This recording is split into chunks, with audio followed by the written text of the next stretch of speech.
Welcome to my channel, Military Comebacks. The screen fades in from black.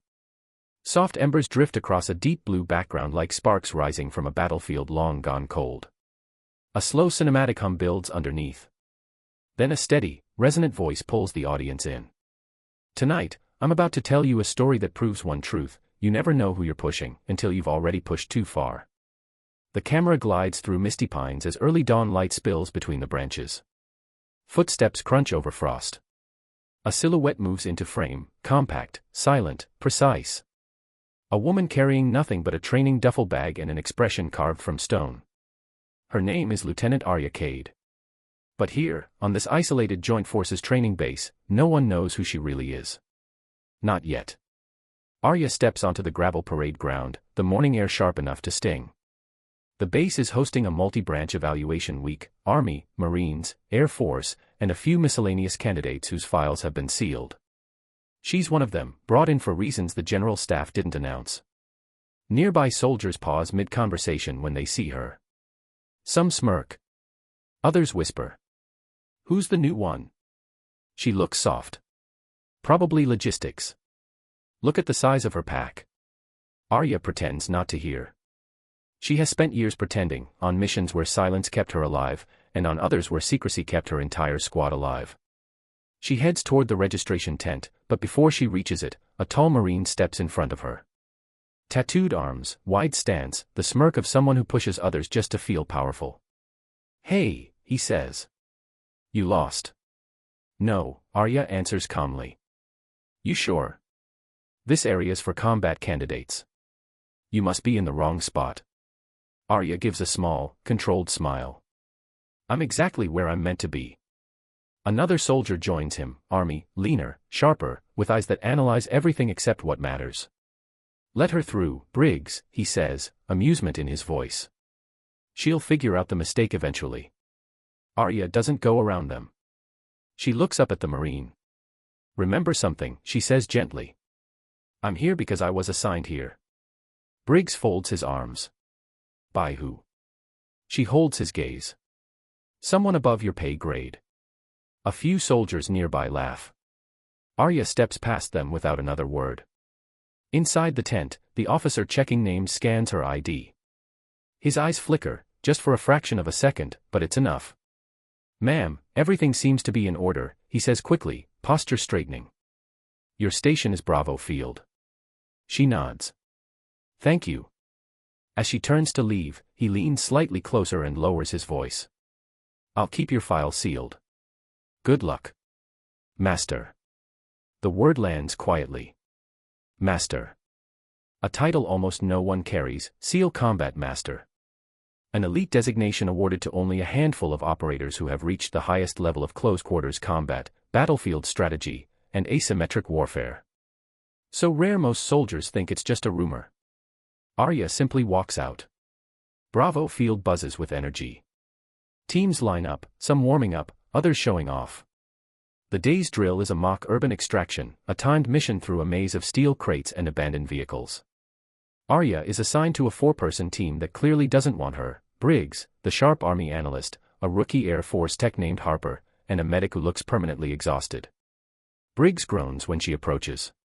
"Seriously? We're stuck with her. She's just going to slow us down." The analyst mutters in agreement. The medic shrugs. Orders are orders. Harper offers a nervous smile. "Hi." "Hi," Arya replies softly. An instructor appears above them with a megaphone. "Teams, retrieve the hostage dummy at the center of the field. Opposing teams will try to stop you. No live weapons, training knives and empty rifles only." Briggs cracks his knuckles. "Good. Now the dead weight won't get in the way." Arya says nothing. The horn sounds and they rush into the maze. Briggs and the analyst take the lead, shouting conflicting orders. Harper scrambles behind them. The medic hesitates, then follows the loudest voices. Arya walks calmly. Within minutes, chaos erupts. Enemy teams ambush from all sides. Briggs swings wildly, missing blocks. The analyst panics and drops his training rifle. Harper trips, and the medic hauls him back up. Arya watches them unravel. Then they're surrounded, 7 opposing soldiers circling with raised training knives. One laughs. This your whole squad?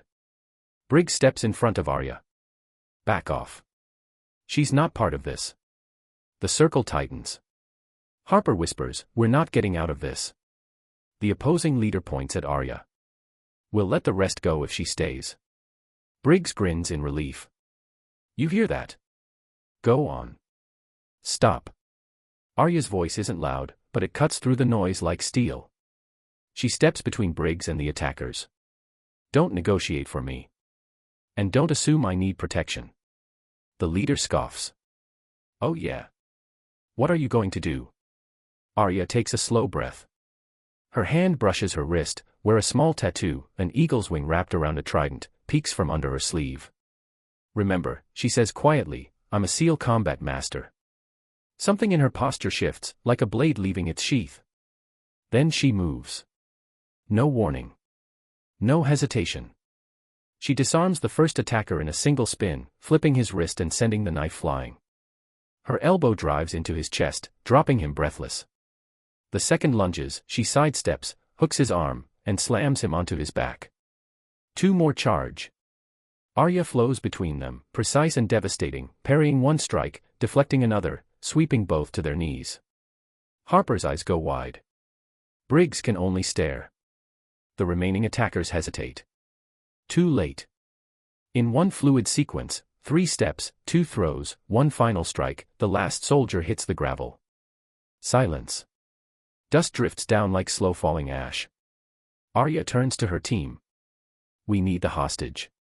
Let's move. 3 minutes and 16 seconds later, they emerge from the maze carrying the dummy. Every other team stops. Every instructor stares. Even the general commander leans forward, recognition in his eyes. Briggs approaches her slowly. Why didn't you tell us? Arya looks at him. Strength you have to announce isn't real strength. Harper steps forward. Ma'am, that was incredible. You did well keeping calm, she says. I wasn't calm, he admits. You were calmer than them, she says, glancing at Briggs and the analyst. They both look away. The medic rubs his neck. We're sorry we judged you. Don't apologize to me, Arya says. Learn from it. That's enough. Briggs swallows. If you teach us, just a few things. Her eyes soften. I'll teach you. But you have to listen. They nod like students before a master. For the first time all day, Arya feels something close to peace. That evening, as the sun sinks behind the pines, the base gathers at the field. The commander steps onto the platform. Today we saw why rank doesn't always define skill, and why judgment has no place in the military. He turns to her. Lieutenant Arya Cade, SEAL Combat Master. Thank you for reminding us what excellence looks like. Applause spreads through the crowd, some loud, some hesitant, all respectful. Arya bows her head. She never needed applause. She only needed to know she made a difference. Above, the stars emerge like ghosts of missions past. She breathes in the cold night air and closes her eyes, feeling the weight she carries, the strength she earned, the silence she lives in. Power isn't in being feared. It's in being capable, calmly, quietly, relentlessly capable, even when the world doubts you. The camera pulls away as the field shrinks, lights flickering like distant lanterns in the dark. The voice returns, steady and cinematic. If this story moved you, don't forget to like, comment, and subscribe. This is Military Comebacks. And more stories await. Fade to black.